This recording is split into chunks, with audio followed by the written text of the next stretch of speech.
Hola chicos, ¿qué tal? Buenas noches a todos.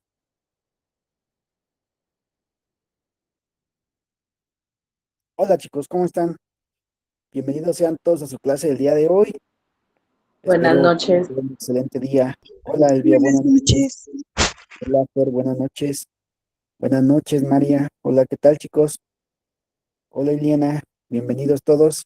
Y bien chicos, Ivonne, bienvenida también.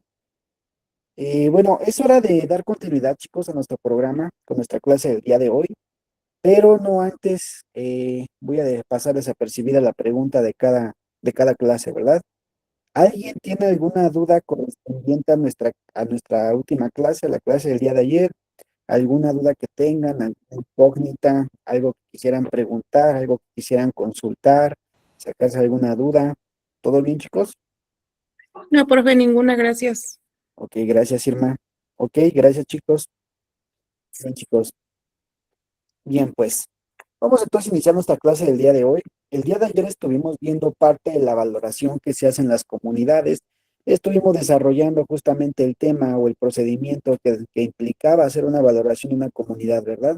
Hablábamos de que para poder valorar una comunidad teníamos que seguir algunos pasos, inicialmente con la captación de información, recopilar la información que nos pudiese ser útil o arrojar algún significado sobre nuestra comunidad que íbamos a analizar, ¿verdad?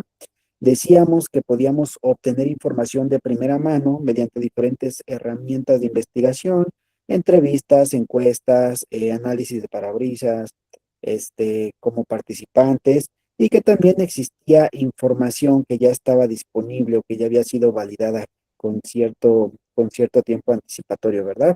Entonces, en base a eso, decíamos que nosotros teníamos datos, validábamos la información, veíamos si era real o no, y una vez que nosotros validábamos esa información, pues después le dábamos un sentido de análisis. ¿Cuál era el sentido de análisis que le dábamos a la información recopilada? Pues nosotros verificábamos cómo se desarrollaba esta misma y qué patrones podíamos tener. Un ejemplo, si nosotros encontrábamos algún perfil epidemiológico, la diabetes, por mencionar alguno, parte del análisis era desarrollar qué patrones podíamos encontrar en nuestras personas que estaban involucradas con nuestro índice epidemiológico, con las personas que con la diabetes, ¿verdad? Y en base a estos, vamos a llamarle así, constantes, a estos patrones, podíamos hacer un hallazgo de algún factor de riesgo. Decíamos que posteriormente el factor de riesgo pues iba a llegar a un diagnóstico y que posteriormente iba a haber una planeación de una intervención, que eso lo vamos a ver más adelante. Sin embargo, el día de hoy nos vamos a enfocar justamente al tema de la identificación del patrón, o sea, la identificación del factor de riesgo. ¿Qué es un factor de riesgo? Bueno, hay que definir algunos conceptos claves antes de meternos de lleno en nuestra clase. Vamos a encontrar que un factor de riesgo es toda aquella condición que puede predisponer a una comunidad o a una persona de forma individual a tener algún daño o afección hacia su salud.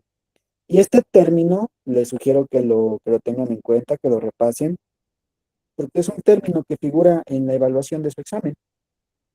Entonces dice que un factor de riesgo es toda aquella condición, repito, toda aquella condición que puede predisponer a una persona o comunidad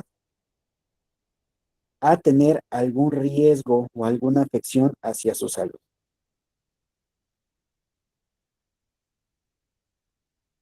Entonces, ya que definimos un factor de riesgo, hay que identificar qué tipo de factores de riesgo podemos encontrar. Y de forma interna y de forma desarrollada, más profunda, podemos encontrar diferentes tipos de factores de riesgo. Sin embargo, lo inicial es identificar qué factores de riesgo pueden ser potenciales o qué factores de riesgo pueden ser secundarios. Y es lo que vamos a entender el día de hoy. ¿Cómo se identifican estos factores? ¿Qué es un factor de riesgo potencial? ¿Qué es un factor de riesgo secundario? Y de ahí, pues después nos metemos a las clasificaciones un poquito más profundas, ¿verdad? Y vamos a apoyarnos de nuestra primera bibliografía. No sé si alguien quiera hacer el honor de iniciar la lectura del día de hoy con la primera diapositiva. Alguien que sea tan buena persona de apoyarme con la primera diapositiva. Adelante, Mabel, bienvenida. Porque es que estoy ajustando la pantalla. Nada se preocupe, Mabel. Mm, Llevar una vida saludable no siempre es fácil, incluso cuando hacemos todo lo posible por mantener una buena salud. Existen factores que están fuera de nuestro control y que pueden poner en riesgo nuestra salud individual y la de nuestra comunidad. Los problemas de salud pueden ser impredecibles e incontrolables, pero es importante ser conscientes de las señales de alerta para que podamos tomar medidas preventivas. Ajá. Ahora, hay que tener algunos conceptos clave, ¿ok? Los factores de riesgo van a tener diferentes naturalezas, van a tener naturalezas clínicas, van a tener naturalezas sociales o van a tener naturalezas demográficas, ¿ok? Que son las clasificaciones un poquito más profundas que pueden tener los factores de riesgo. ¿Y a qué se refiere esto? Pongamos un ejemplo. Eh, un factor de riesgo, por ejemplo, clínico, podría ser la mala alimentación, ¿no? Una desnutrición o una malnutrición. Sin embargo, los factores de riesgo clínicos tienen la característica de que las personas los pueden modificar, ya que son factores de riesgo que están ligados, factores de riesgo clínicos, están ligados, y pregunta de examen, directamente con los hábitos que llevan las comunidades, por ejemplo, el sedentarismo, por ejemplo, la mala alimentación, el tabaquismo, el alcoholismo, etcétera, etcétera. ¿Ok? Sin embargo, va a haber otros factores de riesgo, por ejemplo, demográficos, que van a ser factores de riesgo que nosotros, aunque llevemos una vida sana, aunque no tomemos, aunque no fumemos, aunque tenemos una buena alimentación y tengamos actividad física, no podemos nosotros desafanarnos o no podemos librarnos de otros factores de riesgo que están presentes y que pueden deberse a las características de las comunidades en las cuales nosotros nos desarrollamos. Por ejemplo, hablemos de una comunidad que se desarrolla, por ejemplo, en Chimalhuacán, Los Reyes, este, estas comunidades que se ven muy afectadas por el tema de las lluvias, ¿no? Las inundaciones que se presentan cuando hay lluvias fuertes, pues se vuelven un factor de riesgo, un foco de posible riesgo de infecciones, de enfermedades para las comunidades. Sin embargo, es un factor de riesgo que nosotros no podemos controlar. Aunque yo lleve una vida saludable, aunque no tome, aunque no fume, aunque tenga una alimentación según mi plato de buen comer, esos factores de riesgo, como la localidad en la que estoy, las inundaciones que se desarrollen, es algo que yo no puedo controlar. Y ahí entra un trabajo que es las medidas preventivas. ¿Ok? Entonces, ¿a qué se refieren los factores de riesgo de forma introductoria en esta diapositiva, en esta primera lectura? Es que vamos a tener tanto factores de riesgo que nosotros podemos controlar en base a nuestros hábitos, en base a nuestro día a día, y va a haber algunos otros que no vamos a poder controlar porque van a depender de ciertas características de mi comunidad. Por ejemplo, están los factores de riesgo sociales que yo no puedo controlar ni puedo hacer más por evitar tenerlos, ¿no? Por ejemplo, la violencia y la inseguridad de una comunidad es un factor de riesgo que yo no puedo controlar. Por ejemplo, la demografía, si mi comunidad está arriba de un cerrito y hay un riesgo de un desgaje, si estoy en un lugar que es muy húmedo y pueden desarrollarse faunas nocivas, si estoy en un lugar donde se hacen inundaciones, tampoco son factores de riesgo que yo puedo controlar, y ahí es donde van a marcar si va a desarrollarse de una forma más empuntada el trabajo preventivo. ¿Ok? A eso vamos a definir entonces como factores de riesgo. Todas aquellas condiciones que pueden predisponer a una comunidad o a una persona a tener un problema mórbido, alguna afección directamente contra su salud. Ya se hace que yo pueda controlarla, que sea de naturaleza clínica, o ya se hace que no pueda controlarla, por ejemplo, de ámbito social o de ámbito demográfico. Hasta ahí, ¿alguien tiene alguna duda? ¿Alguien tiene alguna pregunta? ¿Vamos bien? Excelente. Y vamos a iniciar. Dice, cuando se trata de la salud comunitaria, hay una serie de factores de forma generalizada que pueden poner a una población en riesgo. Vamos a entender que va a haber algunos que son los más comunes, y estos que son los más comunes pues suelen enmarcarse en diferentes naturalezas. Hablemos, por ejemplo, de la contaminación ambiental. La contaminación ambiental es un factor de riesgo que de hecho enmarca y dictamina la Organización Mundial de la Salud como uno de los factores de riesgo clínicos más constantes en las comunidades. Por ejemplo, la contaminación del aire, el agua y suelo pueden predisponer a una comunidad a que tenga afecciones para su salud. Principalmente pueden ser infecciones respiratorias, pulmonares, o incluso predisponer hasta problemas de neoplasias. Y el ejemplo lo tenemos más que claro. Digo, no sé si alguno de ustedes sea, por ejemplo, de la Ciudad de México. pero en la Ciudad de México hay un serio problema de contaminación ambiental. Cuando hay contingencia en la Ciudad de México, un día respirando el aire de la ciudad es lo equivalente a fumar casi una cajetilla de cigarros, ¿ok? Entonces, vean, la contaminación también suele presentarse como un factor de riesgo muy común y de mucha afección en las comunidades. Sin embargo, como les decía, por su naturaleza, que es por parte de la contaminación, hay una parte que sí se puede controlar dentro de la comunidad y hay algunas otras que no se pueden controlar. Otro factor de riesgo que está muy presente puede ser la desnutrición y aquí voy a anexar también el tema de la malnutrición. La falta de una dieta saludable y equilibrada puede llevar a problemas de desnutrición, lo que puede tener un impacto negativo en la salud comunitaria. Asimismo, una alimentación inadecuada también predispone a la comunidad a tener otros problemas, por ejemplo, la obesidad. Y lo veíamos, no sé si ustedes sabían, ¿no? Pero México hasta hace unos años todavía éramos el primer lugar en obesidad infantil a nivel mundial. Y bueno, tuvimos una serie de programas prioritarios en los cuales pues empezó a prohibir la comida chatarra en las escuelas, se le empezó a subir el costo a las comidas chatarras en las tiendas, y se empezaron a implementar muchas medidas, ¿no? Que en su momento pudimos ser muy escépticos, me incluyo. Yo fui de esas personas escépticas que tenía sus dudas sobre si fuera a funcionar, y hoy por hoy puedo decir que funcionó. Al menos México ya bajó al cuarto lugar en obesidad infantil a nivel mundial. Entonces, el tema de la desnutrición y también la malnutrición es un factor de riesgo que se suele presentar de una forma muy constante. Y no solamente en México, a nivel mundial. No sé si ustedes sabían o les llegué a comentar, pero por ejemplo, en países poco desarrollados del otro lado del mundo, lo que es África o Asia, de hecho la desnutrición juega un papel mucho más grave y de hecho hay una nueva diabetes que apenas se reconoció el año pasado, a inicios de 2025, que es la diabetes tipo 5, que justamente da por temas de desnutrición, principalmente en estas comunidades. Pero entonces la desnutrición y la malnutrición también son un factor de riesgo.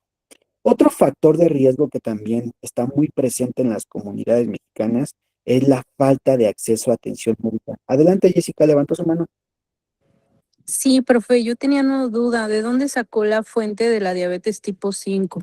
Ok, lo puedes verificar en la Federación Internacional de Diabetes. Puedes meterte a la página oficial de la Federación Internacional de la Diabetes, de la FID, y ahí está reconocido ya el quinto tipo de diabetes, y ahí viene un artículo que habla sobre esto.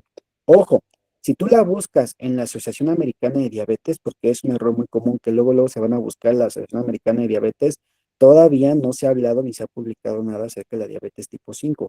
Pero la Federación Internacional, estamos hablando de una organización internacional, ya no estamos hablando de la Asociación Americana, sino un organismo internacional, ya la reconoció. Y aunque tenemos muy pocos datos todavía sobre la diabetes tipo 5, que es por desnutrición, ya hay algunos puntos claves. Les platico, se descubrió en 1955, pero fue hasta 2025 que se reconoció como una diabetes aparte a las demás. ¿Por qué? Porque su fisiopatología se desarrolla a base de un daño en el páncreas por la desnutrición a la que se pudo haber sometido a la persona en la infancia. ¿Ok? La desnutrición en la infancia como consecuencia trae que en la adolescencia empecemos a tener problemas de disfunción en el páncreas. Esto genera que no haya una suficiente generación de insulina, lo que te lleva a problemas diabéticos. Su fisiología, perdón, su fisiopatología suele actuar parecida a la diabetes tipo 1, porque igual que en la diabetes tipo 1 hay una deficiencia de insulina. Sin embargo, lo que la provoca es algo completamente diferente. En el tema de la diabetes tipo 1, normalmente se presenta por un problema heredopatológico, mientras que en la diabetes tipo 5 es una consecuencia de la desnutrición extrema. Y si quieren leer un poquito más, les recomiendo que se vayan directamente a la página oficial de la Federación Internacional de Diabetes. Ahí ya viene enmarcado un artículo que habla sobre esto, y de hecho la misma federación lo dijo. Apenas tenemos datos muy generales, sin embargo ya tenemos un equipo de profesionales que ya está investigando el tema, ya lo está desarrollando. Entonces digo, lo más cercano a encontrar bibliográficamente todos estos temas es en la Federación Internacional de Diabetes. Por si quieren ahí darse una vuelta para ir a leer, ¿verdad? Les comparto ahí el dato curioso. Y apenas se reconoció, de hecho apenas se reconoció a inicios de 2025, o sea, es una diabetes técnicamente nueva y pues esperemos que nos mantengan actualizados. Otro dato curioso, ya lo leyó esta Irma Trinidad, excelente. Otro dato curioso es que por ahí, no me metí a investigar de lleno, pero por ahí vi que no sé qué hicieron en China, Ya encontraron una forma de reemplazo celular o de regeneración celular a nivel pancreático que puede significar que se encontró la cura para los problemas diabéticos. Y ojo, fue una noticia que estalló a nivel mundial, ¿eh? Que se publicó un artículo, no recuerdo bien la revista que lo publicó, no me metí a investigar como tal en el tema, pero por ahí vi que ya se estaba trabajando en una reposición celular, una terapia de reposición celular, justamente para llegar a curar la diabetes. Y bueno, esperemos a ver también unos años, ¿verdad? A ver cómo se manifiesta y qué avances nos trae. Pero bueno, les recomiendo esa bibliografía, Federación Internacional de Diabetes, la FID. ¿Ok? Entonces volvemos, no solamente es un impacto que nos ha dañado a nivel nacional, el tema de la malnutrición y desnutrición también tiene impacto a nivel internacional de diferentes formas y pues también es un factor de riesgo que se presenta muy constantemente. Las condiciones, perdón, me quedé con la falta de acceso. La falta de acceso a la atención médica también sugiere un problema para la adecuada atención médica de las comunidades. Dice que la ausencia de cobertura médica y la falta de acceso a atención de calidad puede hacer que los ciudadanos no reciban la atención necesaria para detectar y tratar enfermedades.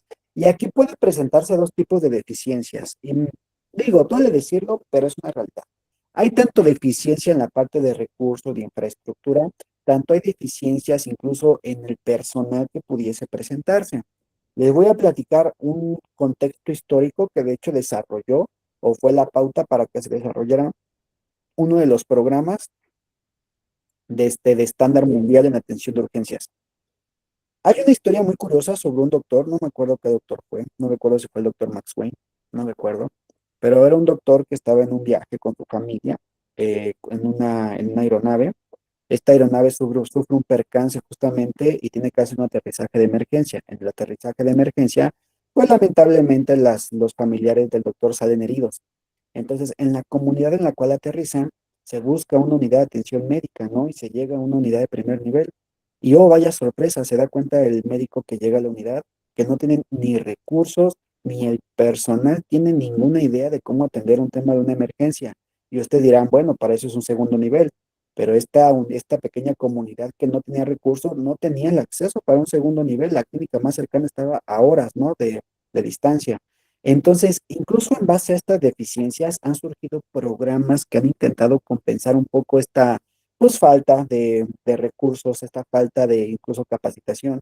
Esa es la historia por la cual dio paso a que surgiera el programa PHTLS, que en su momento era el ATLS, Advanced Trauma Life Support, que después evolucionó en diferentes variantes, y hoy se conoce como el PHTLS, que ya estamos en la 10ª edición, que fue un programa que se desarrolló para capacitar a los profesionales del área de salud en temas de atención de trauma, ¿no? Pero bueno, es un contexto de cómo la falta de acceso a atención médica y las limitantes tanto de la parte de los recursos, tanto de la parte de la infraestructura, de la parte del personal, pues ha generado y ha causado un factor de riesgo que sigue estando presente incluso a nivel mundial, porque este es un contexto internacional. Sin embargo, pues México tiene muchas comunidades poco desarrolladas, sigue siendo uno de los factores de riesgo también más enmarcados. Ahora, también otro factor de riesgo que figura de una forma muy constante son las condiciones sociales, que me atrevería a decir que es uno de los que está más presentes en México. ¿Por qué? La pobreza, la falta de educación y la exclusión social también pueden llegar a tener un impacto negativo en la salud de la comunidad. ¿Qué característica tienen estas condiciones sociales que están completamente ligadas al comportamiento social de la comunidad? ¿Ok? ¿A qué me refiero con esto? Que son características sociales, por ejemplo, la violencia, la falta de educación, la inmigración o la migración. Todos estos aspectos sociales también suelen convertirse en un factor de riesgo. La falta de economía, la falta de desarrollo, la exclusión social también se refieren como un tema de factor de riesgo. Y por último, y me atrevería a decir que se enmarca uno de los más importantes, los estilos de vida de la comunidad. Y es que los estilos de vida poco saludables, por ejemplo, como el tabaquismo, el consumo de alcohol, el sedentarismo, la falta de sueño de forma adecuada, pues también puede generar que las personas y las comunidades estén más predispuestas a tener problemas de enfermedades crónicas, ¿no? Que de hecho les voy a adelantar un dato importante. Estos factores de riesgo los enmarca la Organización Mundial de la Salud como parte de los principales factores de riesgo clínicos que afectan a la parte de las comunidades. Repito, factores de riesgo clínicos. Y ahorita les voy a platicar por qué.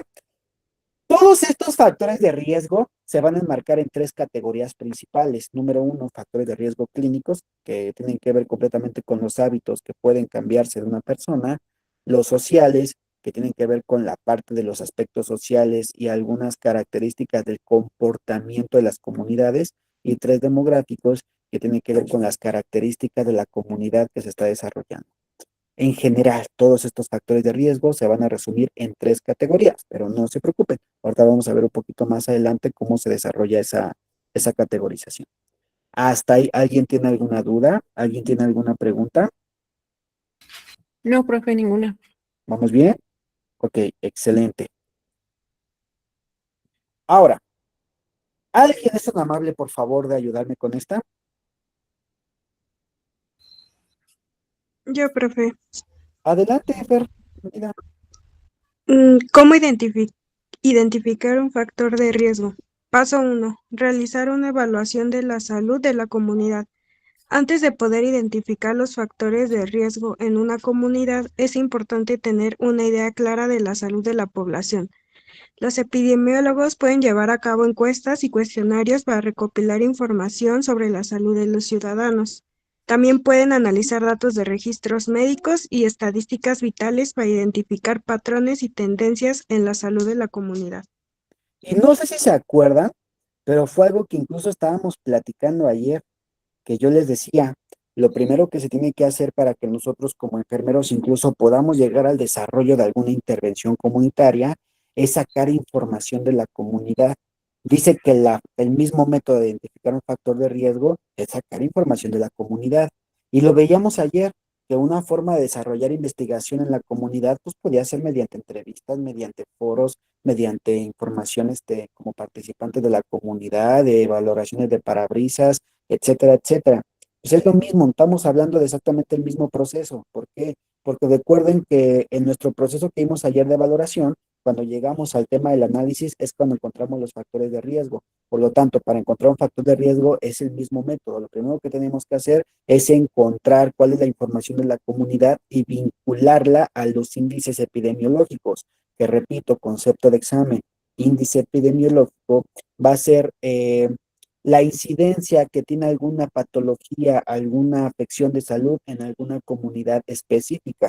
Por ejemplo, si hablamos de los índices epidemiológicos de la diabetes, es la incidencia que tiene la diabetes, la presencia que tiene la diabetes en comunidades específicas. Si uno de cada 3 adultos mayores en México tiene problemas de diabetes, eso ya es un índice epidemiológico.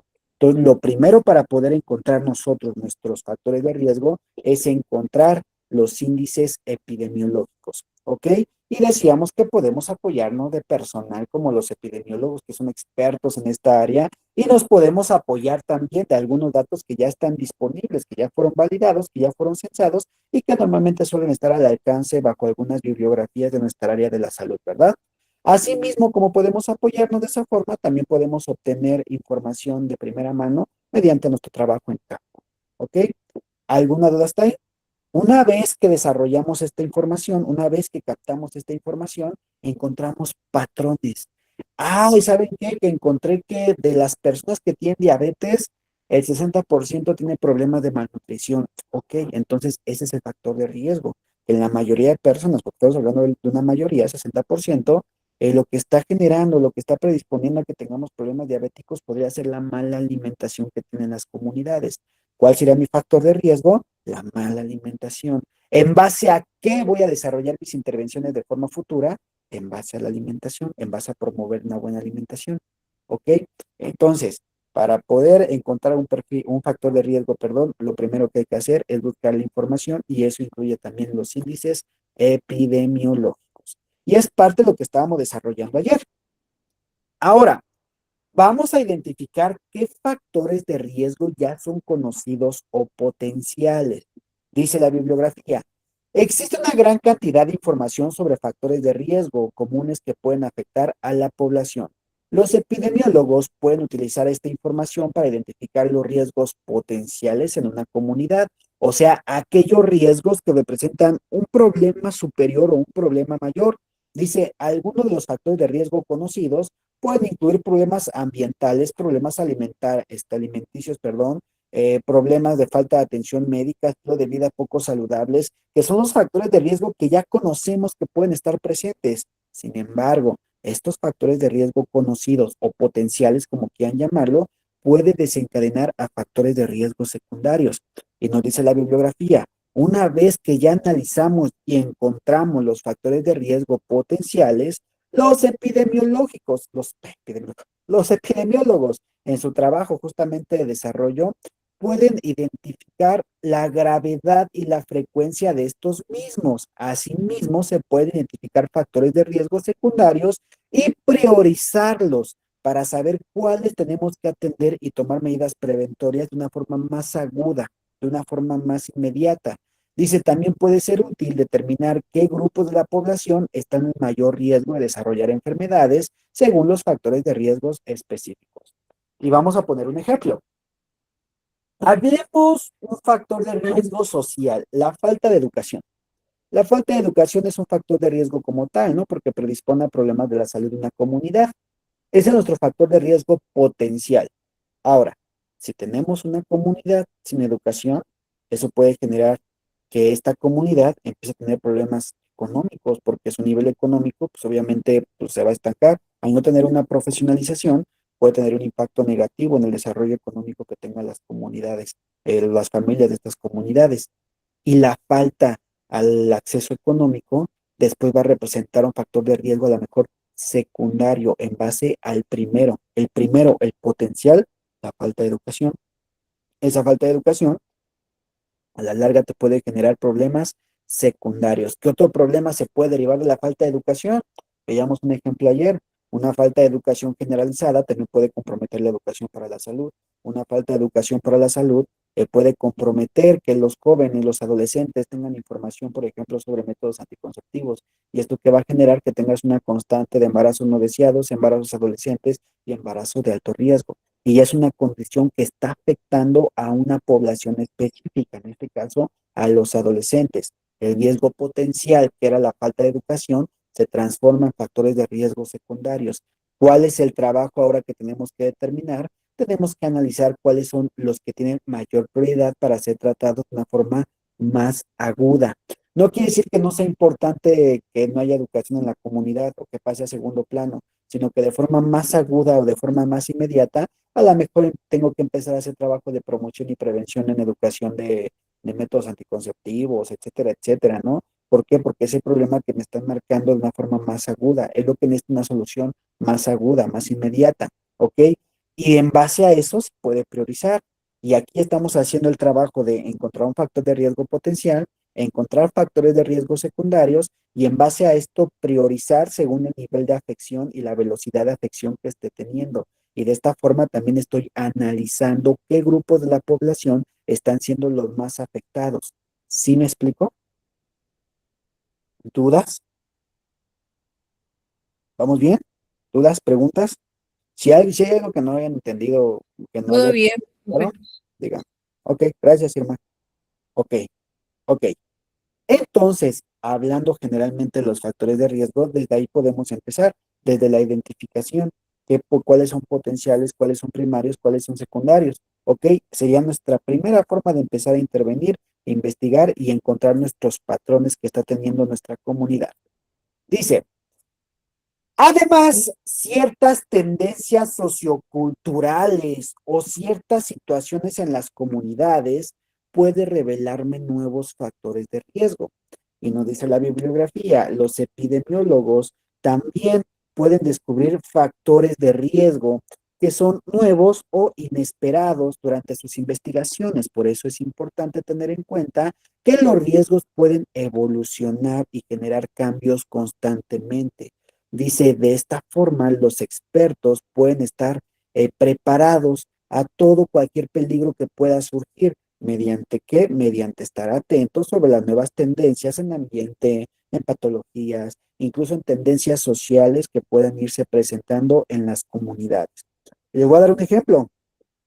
Hace un año más o menos aproximadamente, si no es que más, yo creo que hace 2 años, tuvimos una tendencia social acá, por ejemplo, en mi comunidad, en la cual empezamos a tener muchas comunidades de personas que venían de otro país, para ser más específico, las personas que venían de Haití, ¿no? Me parece. Estas personas, digo, no lo hago de forma indicativa, no es un tema discriminatorio ni mucho menos, no, nada de eso. Vamos a analizarlo desde un punto de vista epidemiológico. Tenían un contexto sociocultural nuevo, diferente al nuestro.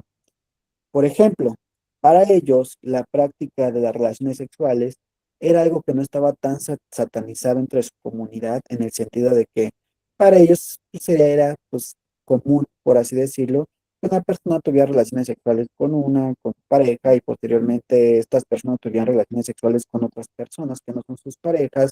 Y para nosotros suele significar un tema incluso, así como de que, ay, no, no, pues eso está mal, ¿no? Un tema de moral. Dentro de su contexto sociocultural lo ven de una forma diferente, no lo ven de la misma forma. Y eso es completamente libre de ellos, ¿no? Cada quien es libre de desarrollar su vida sexual y estos temas como quiera bajo su propio contexto sociocultural. ¿Cuál era el problema? Bueno, que esta actividad sexual que se empezó a desarrollar de una forma, pues vamos a llamarle sin conciencia, empezó a generar que empezábamos a tener un brote de enfermedades de transmisión sexual, ok, vinculadas con esta tendencia social, con la presencia de estas comunidades. Entonces, pues eso empezó a disparar los perfiles epidemiológicos de enfermedades de transmisión sexual, por ejemplo, como el VPH, ¿no? Esto generó que los epidemiólogos encontraran un nuevo factor de riesgo. ¿Y cuál era este nuevo factor de riesgo? Y no lo digo de forma significativa o de forma señalativa a estas comunidades, pero esa multiculturalidad, bueno, mejor dicho, interculturalidad, porque viene de otro país. Esta interculturalidad empezó a generar un factor de riesgo, y fue un factor de riesgo nuevo que se empezó a presentar de un momento a otro. ¿Bajo qué? Bajo las tendencias sociales que empezaron a presentarse. Entonces, bajo nuestros análisis, nosotros incluso podemos llegar a encontrar estos nuevos factores de riesgo, estas nuevas tendencias que marcan pues nuevas condiciones que pudiesen significar un peligro en el área de la salud para nuestras comunidades. ¿Alguna duda hasta ahí? ¿No? ¿Vamos bien? ¿Sí? Ok, Vamos excelente. bien. ¿Vamos bien? Excelente. Eso es lo importante. Ahora, hay factores de riesgo que decíamos que de forma inmediata no se pueden solucionar, ¿no? Que necesitan un tiempo completo de atención, para poder contrarrestarlos, para poder tomar medidas. Sin embargo, algo que sí se puede hacer de forma aguda, pues es el tema de la prevención, tomar medidas preventivas. Dice la bibliografía, una vez que se identifican los problemas, los factores de riesgo en una comunidad, dice que los expertos en salud, el área de la salud, va a empezar a tomar medidas preventivas para minimizar el impacto de estos factores de riesgo que se están presentando. Puede haber diferentes medidas preventivas, hay algunas que son muy comunes, pero esto que ya estoy mencionando ahorita, que es el desarrollo de medidas preventivas, ya entra justamente dentro del tema de desarrollo de intervenciones. ¿Por qué? Porque ay, perdón, como respuesta a estos análisis epidemiológicos, como respuesta a estos hallazgos de factores de riesgo y como respuesta a los diagnósticos que podemos encontrar, ya se implementan las medidas, las intervenciones para tratar estas problemáticas. Dentro de las intervenciones que se implementan pueden ser las medidas preventivas. ¿Y cuáles van a ser algunas de las medidas preventivas que van a estar encabezando? Bueno, políticas públicas, dice la bibliografía. Se pueden implementar políticas públicas que aborden los problemas de salud de la comunidad. Por ejemplo, medidas para empezar a eliminar la contaminación ambiental o para empezar a proporcionar una nutrición saludable. Esto con el fin de qué? De reducir el factor de riesgo que nos está causando perfiles epidemiológicos disparados. Número dos, campañas de concientización. Los expertos de salud, los profesionales de la salud pueden educar a la población, que es un trabajo esencial de enfermería, el tema de la promoción. Les decía yo que el tema de la docencia de enfermería no solamente es ser docente hacia los demás enfermeros, ¿no? Hacia las nuevas generaciones, sino también ser docente con las comunidades y con tus usuarios sobre cómo deben tomar conductas adecuadas para su salud. Entonces, parte de esta concientización a las comunidades y a las poblaciones entra dentro de estas campañas. Esto puede ayudar a reducir la incidencia de enfermedades y obviamente a mejorar la salud de la población o las comunidades. Lo siguiente, la investigación. La investigación continua sobre los factores de riesgo y cómo se van desarrollando puede ayudar a los expertos en salud a tomar medidas preventivas más efectivas y a identificar en algunos casos algunos nuevos factores de riesgo que empiecen a surgir y que pudiesen representar algún peligro para las comunidades. Otro punto importante es que se debe de dar un acceso de atención médica general, o sea, que se debe priorizar, se debe garantizar que todas las comunidades puedan tener el acceso a servicios de salud. Que bueno, aquí suena muy bonito, pero realmente es algo en lo que seguimos trabajando y sigue fallando, porque no se sigue garantizando el acceso general a todas las comunidades. De hecho, la falta de acceso es un factor de riesgo por sí solo. Pero bueno, dentro de las intervenciones que deberían desarrollarse, sería que todas las personas tuvieran el acceso a atención de salud. Y ojo, esta atención de salud debe ser de calidad según las necesidades. Algo que, bueno, todavía no se ha logrado en su totalidad, pero se sigue trabajando. ¿Ok? Y por último, clave en enfermería, punta de lanza en enfermería, promocionar hábitos saludables. Los expertos pueden promover hábitos de vida saludables en la población, como por ejemplo llevar una dieta saludable, hacer ejercicio regularmente y dormir lo suficiente. Y ahora, estos últimos tienen mucho mayor presencia y mucho mayor constante en la enfermería. ¿Cómo por qué? Porque estos últimos normalmente son los que están relacionados con los factores de riesgo clínicos, ¿ok? La mayoría de los factores de riesgo clínicos son aquellos que están relacionados con las conductas de mis usuarios, de mis comunidades, la alimentación, el alcoholismo, el tabaquismo, el sedentarismo. Entonces, este tema de la promoción de hábitos saludables es un trabajo que va a caer completamente en los hombros de enfermería y enfermería va a desarrollar a nivel Super Saiyajin. ¿Por qué o cómo por qué? Porque está directamente vinculado con los principales factores de riesgo clínicos que tienen las comunidades. Y ahorita vamos a desarrollarlo de una forma más desmenuzada. ¿Ok? Esto apenas es la introducción a factores de riesgo. Y como conclusión, para pasar al siguiente tema, dice que la identificación de los factores de riesgo en una comunidad es fundamental. ¿Para qué? Para proteger la salud de la población. Los epidemiólogos pueden utilizar diferentes técnicas para identificar los riesgos potenciales, o sea, los riesgos primarios, los riesgos principales, y luego tomar medidas preventivas para minimizar el impacto de estos factores. Es importante que los ciudadanos trabajen junto con los expertos en el área de la salud para garantizar que se tomen medidas efectivas para proteger la salud de las comunidades. Hasta ahí, de forma introductoria al tema. ¿Alguien tiene alguna duda? ¿Alguien tiene alguna pregunta? Ok, ahora, denme un segundo. Voy a pasar a la siguiente diapositiva. Si tienen alguna duda, pues ya saben que pueden ahí levantar la manita o escribirla en el chat. Con todo gusto les damos seguimiento a las dudas que puedan tener.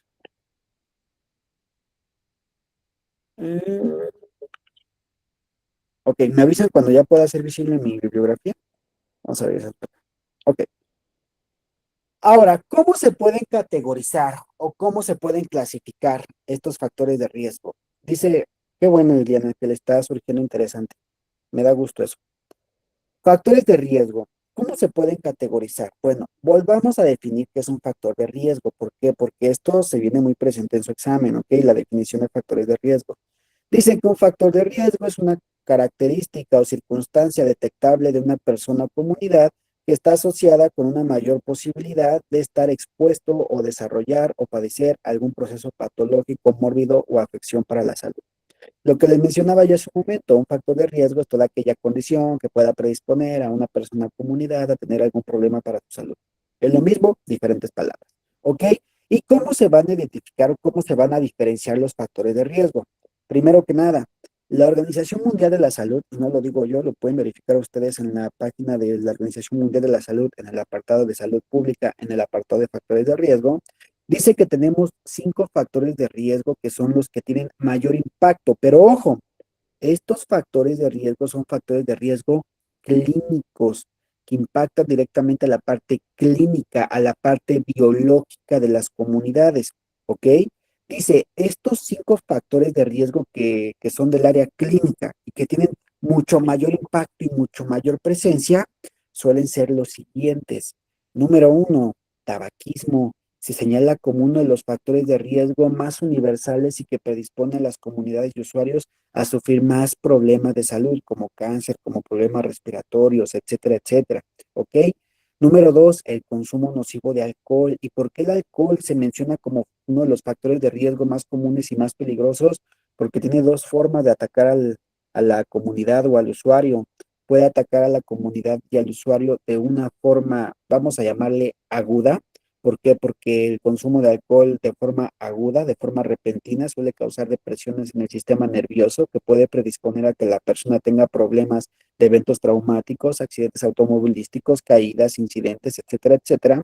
Y el alcoholismo también actúa de una forma crónica, llevando a la persona a desarrollar problemas cardíacos, a problemas hepáticos, problemas renales, etcétera, etcétera. Por lo tanto, el alcoholismo también es un factor de riesgo brutal.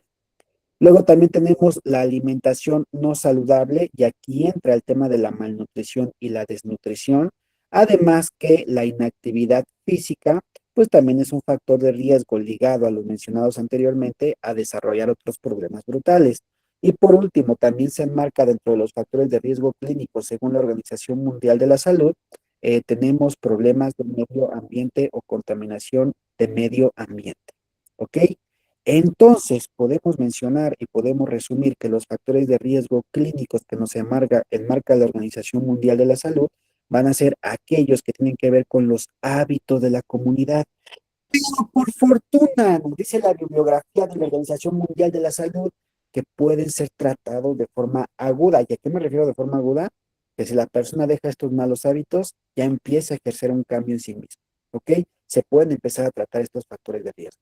Y ojo, esto le recomiendo que los subrayen, los apunten con letras rojas o le tomen una captura, como quieran hacerlo. Lo voy a poner en grande y con rojo, mire, para que vean que soy bondadoso y un ser de luz. ¿Por qué?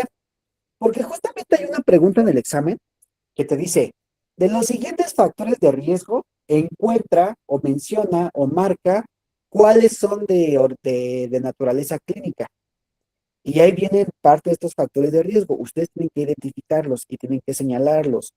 Ojo, si les piden los 5 factores de riesgo clínicos y se equivocan en uno, pierden los 5 puntos de la pregunta. Porque la pregunta creo que vale 5 puntos, si mal no recuerdo. Si te equivocas en uno, pierdes todos los puntos. No importa que hayas tenido bien los otros 4. Con uno que te equivoques, ya perdiste todos los puntos. ¿Ok? Por eso les hago una mención específica. Estos factores, así como los menciona la Organización Mundial de la Salud, apréndanselos, porque así vienen enmarcados y desarrollados en su examen. ¿Ok?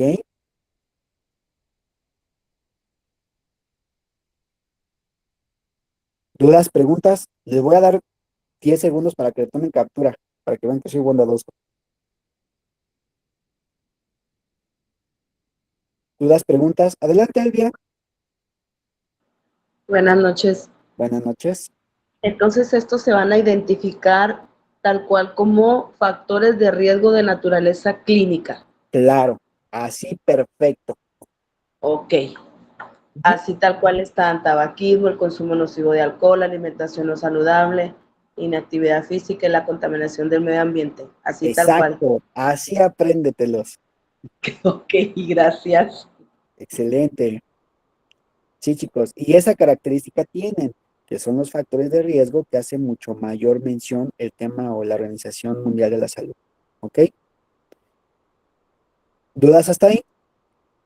Ahora, estos factores de riesgo, estos 5 factores de riesgo, suelen predisponer a problemas generalizados, por ejemplo, la obesidad, por ejemplo, temas de cantidades groseras de grasas en la sangre, que son consecuencias a estos factores de riesgo, que ahorita vamos a ver, pero estos tal cual son los factores de riesgo clínicos que nos enmarca la Organización Mundial de la Salud.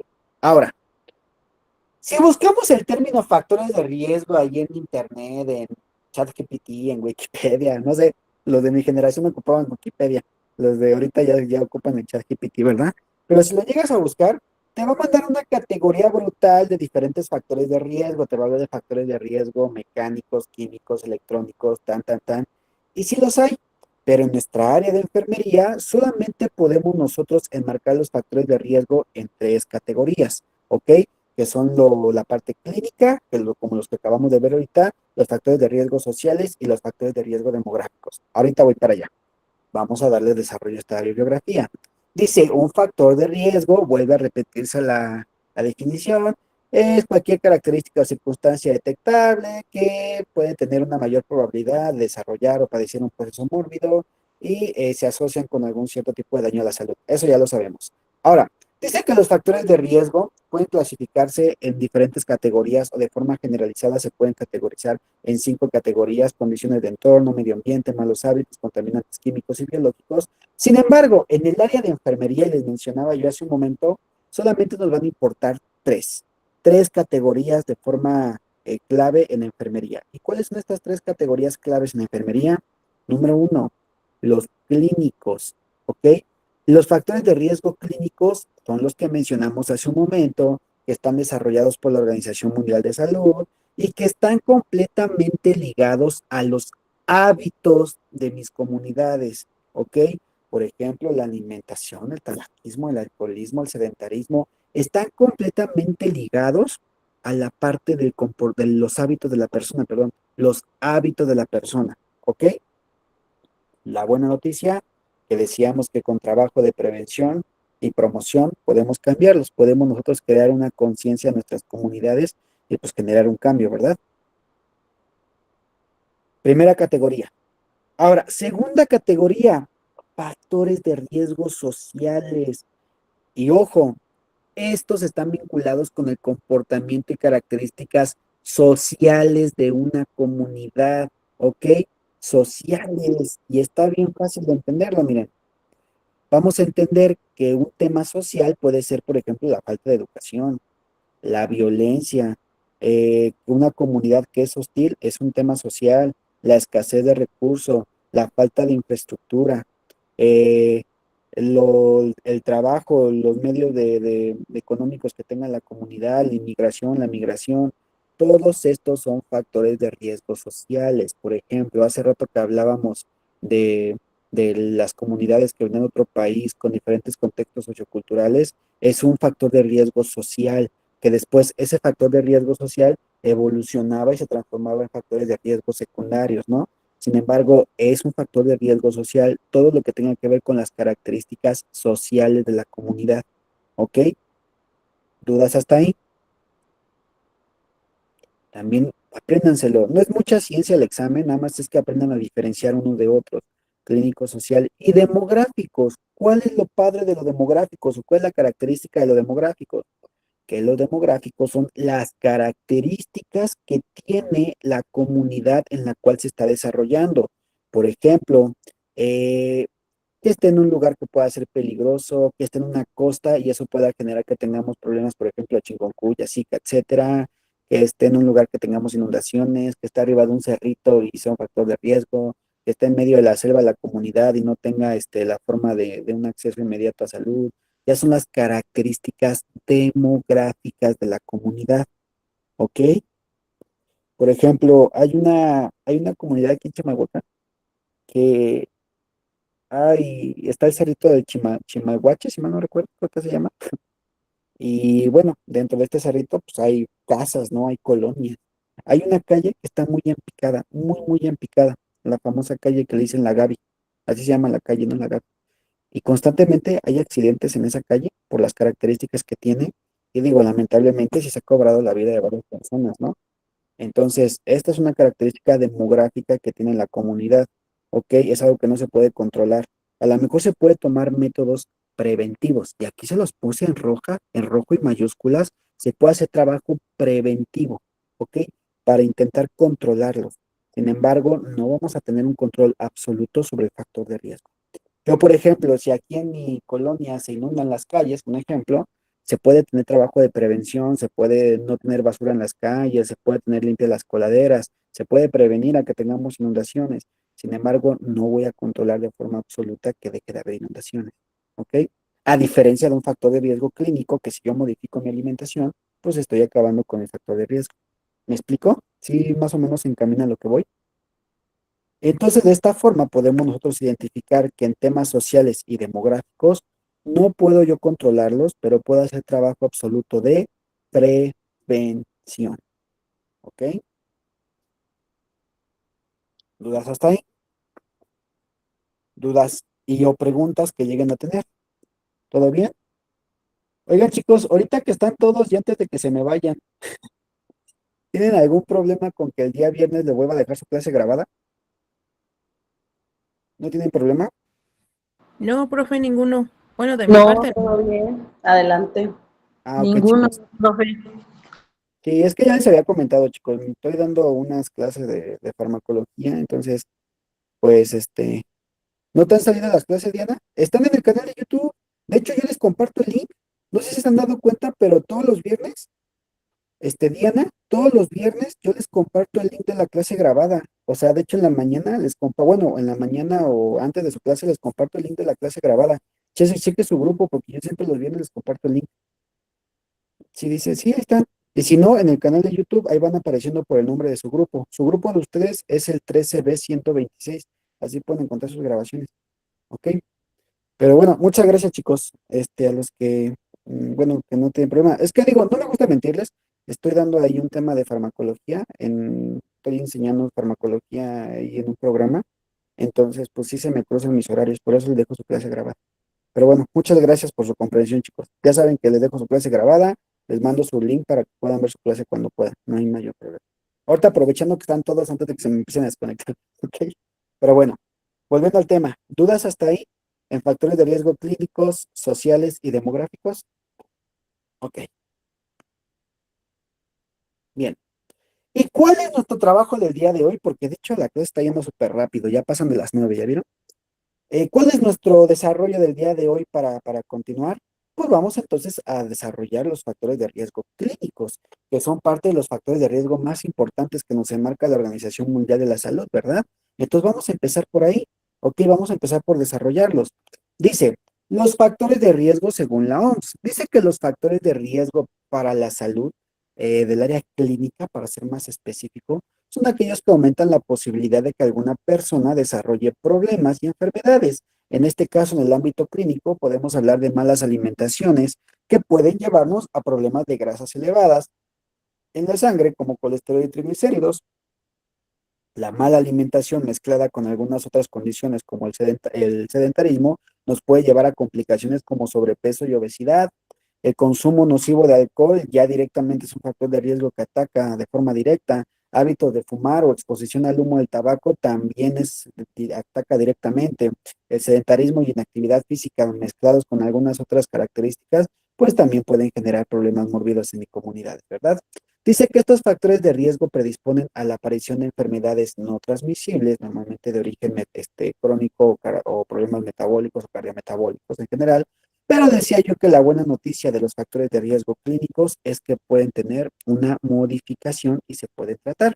Ahora, decíamos que la malnutrición o la desnutrición te puede generar problemas. Hablemos de primera instancia de la mala alimentación en general. Dice que existen ciertos alimentos que si se consumen en exceso pueden ser perjudiciales para el organismo. Por ejemplo, si exageramos, si hacemos un abuso en el consumo de grasas animales, de frituras, de sales, de productos envasados, gaseosas, papitas, snacks, galletas, golosinas, masitas, embutidos y todo lo sabroso y azucarado, pues todo esto nos puede generar problemas de la salud. ¿Ok? Esta mala alimentación nos puede predisponer a problemas. ¿Cuáles serán los problemas? Pues empezar a tener problemas de grasas elevadas en la sangre, poder predisponernos a problemas diabéticos, e incluso poder predisponernos a obesidad, y la obesidad te puede predisponer incluso a problemas como el cáncer. Entonces, uno de los hábitos que se tienen que hacer conciencia y promoción constantemente es la adecuada alimentación que pueda tener mi comunidad o mis usuarios. ¿Ok? Dice, por eso se aconseja el consumo moderado de estos productos y en su defecto, pues también reemplazarlos por otros más saludables. Y estoy seguro, no me lo tienen que decir, pero estoy seguro que al menos una persona en este grupo abusa de las bebidas energéticas. Y estoy seguro de eso. ¿Por qué? Porque es algo muy de profesionales de la salud, estar tomando esas cosas por las guardias, por lo movido, que para aguantar, etcétera, etcétera. Y créanme, este es un nuevo factor de riesgo que va a detonar en unos años. El consumo excesivo de bebidas energéticas es algo que se está presentando de forma continua en las comunidades, principalmente en los jóvenes. ¿Y esto qué va a predisponer? Que en unos años tengamos generaciones con problemas diabéticos, que tengamos generaciones con problemas renales, que tengamos generaciones con problemas cardíacos, y así vamos a desarrollar, y es un nuevo factor de riesgo que va a estar presente en unos años. Van a ver si no, ¿ok? Y por ejemplo, ¿cuál sería el ejemplo de intentar reemplazarlos por otros más saludables? No sé si ustedes lo sabían, pero si ustedes consumen sus 5 porciones de frutas al día, eh, y por porción me refiero a una porción, pues de más o menos el tamaño de tu puño de frutitas al día, tus 5 porciones. Esto puede ayudar a generarte la misma energía que generas al consumir una bebida energética de estas. Entonces, si quieres energía, no es necesario que estés tomando estas cosas que te hacen un daño brutal a tus riñones y te causan taquicardias y luego ahí andas con la presión alta también. No, no, puedes cambiarlo por cosas más saludables como frutitas que te van a ayudar a dar la misma energía. Ahora, ¿te quieres ver un poquito más abusador de estos productos? Pues agarra tu frutita, prepáratela con miel y eso también va a generar que tengas la misma, vamos a llamarle la misma cantidad de azúcares HDL, perdón, HDL, de grasas HDL, que te pueden generar la energía aguda en ese momento, pues que tuvieran el mismo efecto que si estuvieras tomando una bebida de estas. Entonces, lo aconsejable es que nosotros hagamos conciencia sobre la adecuada alimentación. Tenemos herramientas que nos ayudan, como el tema del plato del buen comer, y en base a esto, pues hacer promoción y conciencia para una adecuada alimentación. En algunos casos, les mencionaba, pues también aconsejar que se lleguen a cambiar o a reemplazar algunos productos que son de niños por algo que sean más sanos para nuestro organismo. ¿Hasta ahí alguien tiene alguna duda? ¿Estamos bien? Ok. Y también es un problema muy constante justamente de estos temas de la mala alimentación, bueno, que tengamos grasas elevadas en la sangre. La sangre circula normalmente, perdón, en la sangre circulan normalmente algunas cantidades de grasas, el colesterol y los triglicéridos. Cuando estas se elevan por encima de los valores normales, se dificulta el trabajo de circulación, se puede comprometer la perfusión adecuada y esto pues puede provocar problemas mayores, por ejemplo, infarto agudo del miocardio, que es un infarto cardíaco, eventos vasculares cerebrales, lo que se conoce como el derrame cerebral, o problemas circulatorios en piernas, lo que se conoce como trombosis venosa profunda, y además algunas otras complicaciones como arteriosclerosis, etcétera, etcétera. Entonces, este tema de la alimentación que viene ligado también a un tema de sedentarismo continuo, te puede generar tanto problemas de obesidad, tanto problemas también de grasas elevadas en la sangre, y esto puede tener consecuencias severas en nuestros pacientitos, en nuestros usuarios. Por lo tanto, pues es recomendable estar haciendo también un trabajo de promoción continua sobre la adecuada alimentación para evitar este tipo de condiciones, ¿verdad? Que no por nada México es un país bien hermoso y dentro de nuestra cultura gastronómica, pues para qué les cuento, ¿verdad? Nuestra comida es muy rica. Y hay una pequeña teoría que yo no la voy a respaldar porque no me consta, no es mi especialidad de esos temas, pero por ahí hay una pequeña teoría social que dice que parte de nuestros problemas metabólicos, justamente por la mala alimentación, está vinculado al tema de nuestra cultura y nuestros alimentos, que son muy grasosos, pero son muy deliciosos. Pero bueno, es otro tema, ¿verdad? Pero sí, hay que estar monitorizando y haciendo trabajo de promoción y prevención para estas problemáticas que se presentan de forma constante. Recuerden, la mala alimentación mezclada con sedentarismo nos puede predisponer a problemas de sobrepeso y obesidad. ¿Qué es el sobrepeso y la obesidad? Es la acumulación anormal o excesiva de grasita en nuestro hermoso y bello cuerpecito, lo que puede llegar a ser perjudicial para la salud. Predispone a desarrollar problemas metabólicos como la diabetes, como la hipertensión arterial sistémica, y también en algunos casos predispone a problemas como el cáncer. La grasa que se localiza a nivel del abdomen suele ser la más perjudicial.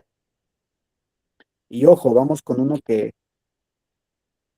a más de uno se va a agüitar, que es el consumo nocivo de alcohol. ¿Quién me ayuda con el consumo nocivo de alcohol? ¿Algún valiente voluntario que me ayude con esta bibliografía? Yo, Adelante. profe, Eh, a ver, levantó la mano Michelle, pero a la siguiente me ayuda usted, ¿va, Irma? Claro que sí. Vale, adelante, Michelle. Buenas noches. Buenas noches. Consumo nocivo de alcohol. Es considerado el consumo de bebidas alcohólicas en exceso en un solo episodio o cuando el consumo es frecuente. El consumo nocivo del alcohol reduce el autocontrol, los reflejos y la capacidad para procesar la información, disminuyendo la habilidad para reconocer signos de alerta en una situación de urgencia y específicamente al momento de conducir. También puede producir trastornos cardiovasculares que van desde alteraciones del ritmo cardíaco, hipertensión, derrame cerebral hasta la muerte súbita. Entonces, hay que entender que el consumo de alcohol, gracias, Mitch, tiene dos Gracias. efectos. Tiene tanto un efecto agudo, o sea que puede causar problemas al momento, y como segunda instancia puede generar problemas de forma crónica. Decíamos que el consumo nocivo de alcohol, cuando hay una intoxicación pues, grande de alcohol en la sangre, pues tu cuerpo es incapaz de eliminar todo este alcohol y de procesarlo, ¿no? Entonces empieza a ser empieza a ser un tóxico, empieza a intoxicar parte de tu sangre, ¿no? Que por eso se llama intoxicación por alcohol. Y llega un momento en que este alcohol, pues, se concentra en la sangre y hay altos niveles de alcohol en la sangre. ¿Y qué va a pasar? Que al perfundir a las células del cuerpo, especialmente a las neurológicas, empieza a haber un problemita. ¿Por qué? Porque se empieza a perfundir de una forma inadecuada a nivel neurológico por el alcohol que está ahí como contaminante, como tóxico. Empieza a reprimir parte de las funciones de nuestro sistema nervioso central y pues eso genera que empezamos a perder control de nuestro sistema nervioso, empecemos a reprimir algunas cosas, nuestro sistema se vuelve más lento de reaccionar, la información la procesa diferente y empezamos a causar disfunciones de forma generalizada. Ahora, ¿sabían que esto de que, yo creo que todos han escuchado, ¿no? Esto de que es que consumí demasiado alcohol que se me olvidó lo que pasó o ya no me acuerdo de lo que pasó.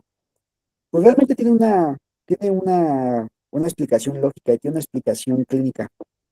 Y es que hay un área de nuestro cerebro que justamente se encarga de estar captando la información de todo lo que está a su alrededor. Se apoya, por ejemplo, en la información visual, de la información auditiva, de todo lo que rodea, ¿no? Todos nuestros cinco sentidos captan información que llega y es procesada en nuestro cerebro. Además de esto, esta información que va procesando tu cerebro, imagínense que también funciona como una videocámara que va registrando todo lo que va pasando en tu entorno, en tu día, así, tan, y lo va procesando, ¿ok? Lo va guardando como si fuera una videocámara, tal cual, ¿ok? Cuando tú intoxicas tu cerebro por altos niveles de alcohol, esta función se llega a reprimir. Por lo tanto, tú al momento, pues estás viviendo la fiesta y esto es lo otro. Sin embargo, tu cerebro dejó de captar información y dejó como si la videocámara se hubiera apagado. ¿Ok? Entonces todo el momento estás viviendo, estás en el lugar, estás haciendo y deshaciendo. Sin embargo, tu cerebro ya empezó a dejar de procesar la información de lo que estás haciendo porque estás tan intoxicado que se reprimió esa función neurológica. Por eso es que al otro día no te acuerdas. Y por eso es que al otro día solamente te acuerdas de eventos muy relevantes. Entonces sí hay una explicación lógica de cuando te dicen eso de que es que no me acuerdo. Pero bueno, sí, sí pasa, sí, sí, tiene una explicación clínica, ¿verdad? Entonces, el alcohol tanto es un problema agudo, o sea, significa una persona intoxicada por alcohol está en peligro de muchas cosas en ese momento. A la larga, el consumo constante de alcohol, pues te puede te puede llevar a sufrir un sinfín de problemas, problemas cardíacos, problemas metabólicos, de eventos vasculares cerebrales, te puede llevar a la muerte súbita, te puede llevar a congestiones alcohólicas, te puede llevar a problemas hepáticos, te puede llevar a problemas renales y un sinfín de complicaciones. Por eso se enmarca como uno de los principales factores de riesgo según la Organización Mundial de la Salud. Y le voy a dedicar algo que a mí una vez me comentaron y se me hizo muy interesante. Pues resulta que hay un término que se llama naturaleza de enfermedad y a mí me lo explicaban de esta forma y suena bien bonito. Dice, todo aquello que causa una enfermedad en una persona es aquello que sale de la naturaleza del cuerpo. Por ejemplo, tu cuerpo no fue diseñado para fumar, tu cuerpo no fue diseñado para beber mucho alcohol. Obviamente, si tú sometes a tu cuerpo a algo que no está dentro de su naturaleza, tu cuerpo se va a enfermar. Sin embargo, tu cuerpo sí está diseñado para consumir fruta. Tu cuerpo sí está diseñado para consumir verduras, para consumir productos a lo mejor naturales, ¿no? Por lo tanto, si está dentro de su naturaleza, el cuerpo se va a mantener saludable. Y por ahí dijeran, todo aquello que sale de la naturaleza del cuerpo humano es lo que te causa una enfermedad. Obviamente tu cuerpo no fue diseñado para beber 3 caguamas cada fin de semana, ¿verdad? Entonces, Eso es lo que genera que también tenga un efecto nocivo o un efecto crónico, tanto un efecto agudo en tu sistema, causándote problemas pues, graves, ¿no? Por eso se enmarca como uno de los principales factores de riesgo. Y acompañado del consumo nocivo de alcohol, tenemos el tabaquismo, el hábito de fumar. Dice que el tabaco es el factor de riesgo que produce más muertes a nivel internacional, incluso. Dice que más de la mitad de las personas que fuman suelen morir, ¿ok? Por causa de tabaquismo. Dice, llega a ocasionar también daño a las personas que no fuman, también conocidos como los fumadores pasivos, y de hecho, el daño suele verse más intenso en las personas que son fumadoras pasivas. Además, suele traer complicaciones como algunas enfermedades respiratorias, como por ejemplo bronquitis crónica, efisema, asma crónica, alergias respiratorias y también el cáncer, por ejemplo, cáncer de pulmón, boca, entre otros. Algunas enfermedades del corazón también pueden estar vinculadas con problemas de tabaco, por ejemplo, la hipertensión. Y te voy a platicar algo. En temas de funciones vitales, hay dos funciones vitales de nuestro organismo que son las que deben mantenerse siempre en las mejores condiciones, pase lo que pase. ¿Cuáles son estas dos funciones vitales? El trabajo de difusión y el trabajo de perfusión. En pocas palabras, la respiración y en pocas palabras, la circulación. ¿Por qué? Cuando tú inhalas, ventilas, porque el término adecuado es ventilación, metes aire a tus pulmones. En tus pulmones hay un proceso de respiración, una captación de oxígeno en los alveolos y a su misma vez pues también se desecha el dióxido de carbono. A este proceso se le conoce como difusión, un intercambio de gases justamente entre el torrente sanguíneo y los alveolos para que el torrente sanguíneo se pueda oxigenar, ¿ok? Este proceso se llama difusión, porque es importante entonces que nunca se pierda la difusión. ¿Qué es la difusión? La captación de oxígeno al torrente sanguíneo y el desecho de dióxido de carbono. La otra función es la perfusión. ¿Y qué es la perfusión? Bueno, la sangre que ya está oxigenada va a circular por nuestro cuerpo. Una vez que llega al corazón, el corazón la manda a todo el cuerpo en la circulación mayor y perfunde a las células. ¿Cómo que las perfunde? Llega la sangre con las células y les entrega su oxígeno, además de alguna cantidad de glucosa y algunos nutrientes. Entonces, la perfusión es este suministro tanto de oxígeno y otros nutrientes y glucosa a las células para que puedan mantenerse vivas. Ya por su parte, la célula desecha dióxido de carbono y vuelve a pasar el ciclo. Entonces, estas dos funciones son vitales. Si se llega a interrumpir alguna de estas dos funciones, tu cuerpo cae en un colapso, te puede predisponer a un estado de choque, una hipoxia, una complicación severa. ¿Ok? Entonces, el tabaquismo afecta directamente a una de estas funciones vitales, que es el tema de la difusión, o sea, la respiración, además de que también tiene daños colaterales a temas de la hemodinámicos, o sea, temas de la circulación. Por eso es tan grave el tema del cigarrillo, el tema del tabaquismo. Además, y si no fuera poco, también predispone a problemas de neoplasias, a problemas de cáncer. Entonces, el tabaquismo por eso se enmarca como el principal factor de riesgo o hábito que genera un factor de riesgo a nivel mundial. ¿Ok?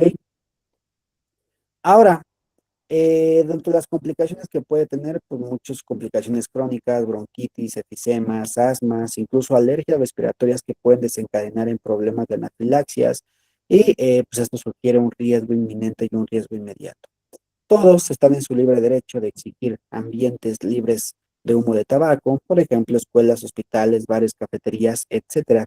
Y esto después del, no recuerdo si fue en el año 2011 o 2012, si mal no recuerdo, en el cual no, antes, creo que fue de 2009 o 2008. Bueno, se enmarcó una política de acción pública, de salud pública, en el cual pues ya estaba prohibido que se fumara en lugares cerrados, ¿no? O en escuelas o en hospitales, justamente por temas de salud pública. Pero bueno, el tabaquismo es uno entonces de los principales factores de riesgo que atacan y también lo menciona así la Organización Mundial de la Salud. ¿Alguna duda está ahí? ¿Vamos bien? Ahora sí, hace rato, ¿quién quería leer? ¿Quién quería leer? Yo, profe, Ah, ahora sí, ayúdame con esta, por favor, no seas malita. claro que sí. Sedentarismo. La conducta sedentaria o sedentarismo es la falta de movimiento durante las horas fuera del horario de sueño a lo largo del día, en tanto que la inactividad física es el incumplimiento de las recomendaciones mínimas de actividad física para la salud, más o menos 150 minutos a la semana en personas adultas. Presentar una o ambas condiciones predispone al desarrollo de enfermedades, por ejemplo, diabetes, enfermedades cardiovasculares, cáncer y obesidad.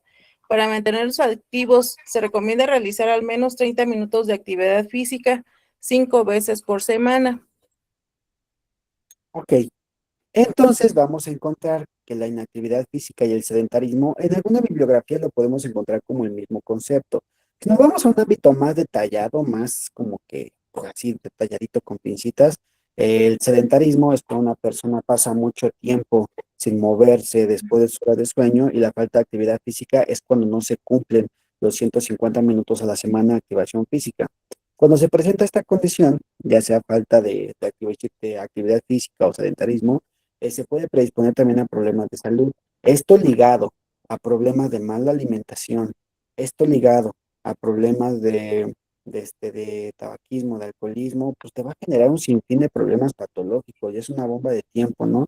Ya se le llama como síndrome metabólico, porque ya hay un problema metabólico tremendo en tu cuerpo y te va a predisponer a problemas mayores. Entre los problemas más graves que puedes tener son problemas cardiovasculares, cardiopatías, puede desarrollar cáncer, puede desarrollar problemas como la obesidad, que también la obesidad te predispone a problemas de cáncer, ¿no? Entonces, es importante estar siempre fomentando la adecuada activación física, principalmente en adultos. Se dice que lo mínimo que tiene que tener un adulto son 30 minutos de actividad física al día, 5 días a la semana, o 20 minutos de forma diaria toda la semana, ¿verdad? Para tratar este factor de riesgo. ¿Cuál es la buena noticia de todos estos factores clínicos? Que repito, se pueden cambiar, se pueden modificar mediante hábitos saludables para nuestro usuario. ¿Hasta ahí alguien tiene alguna duda? Adelante, Día. Solo para estar en sintonía. Claro. Nos ha mencionado que los factores de riesgo según la OMS es el alcoholismo, y también nos marca ahorita que el tabaquismo también es un principal. Entonces serían dos principales factores de riesgo según la OMS. No, según la OMS, tenemos 5. Ok, vamos a aclarar eso, no se preocupen. Tenemos 5 Ok. principales factores de riesgo.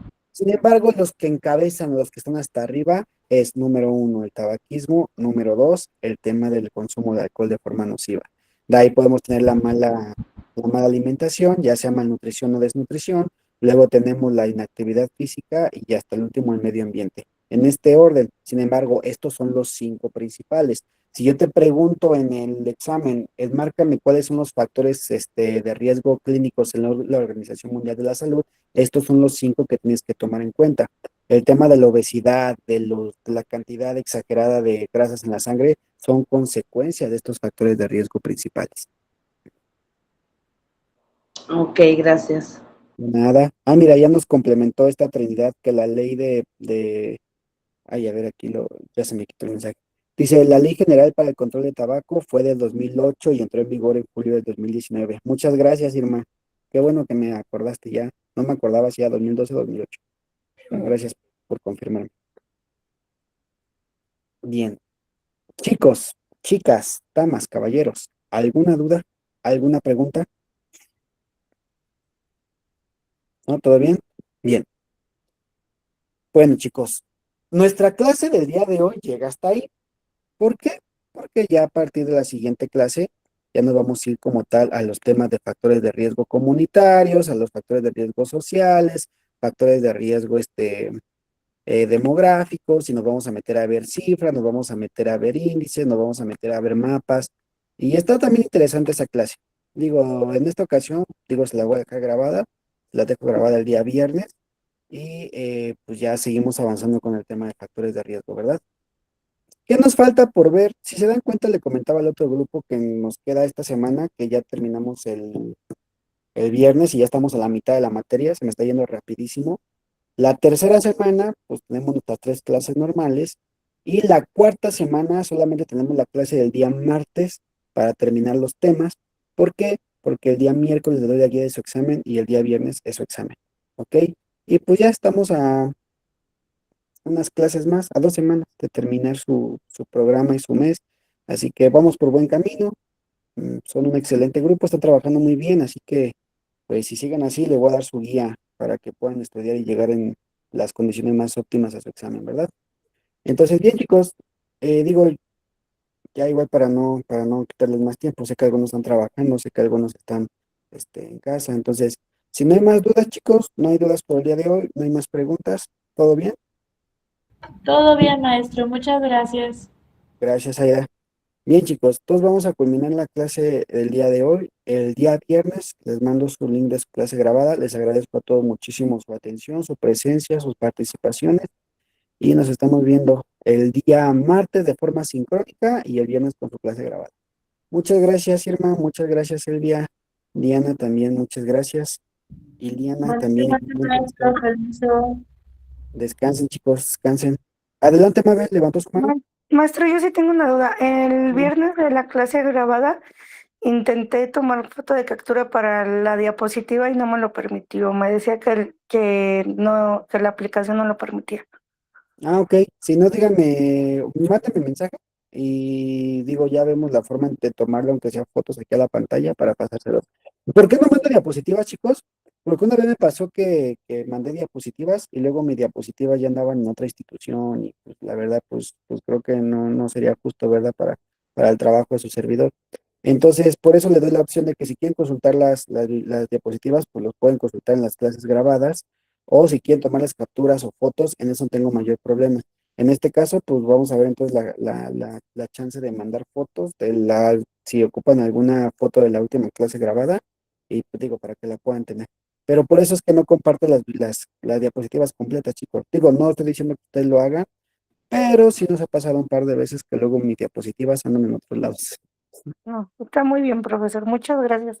De nada, chicos, que tengan una excelente noche. Ay, se unió Irma Trinidad. Bien, chicos, pues nos vemos entonces el día del viernes con su clase grabada y el día martes de forma sincrónica. Que tengan una excelente noche, una excelente velada. Si están de guardia, que tengan una bonita guardia y nos estamos viendo pronto. Bye, chicos. Gracias, bonita noche. Gracias, igualmente. Gracias, Ivonne. Descanse.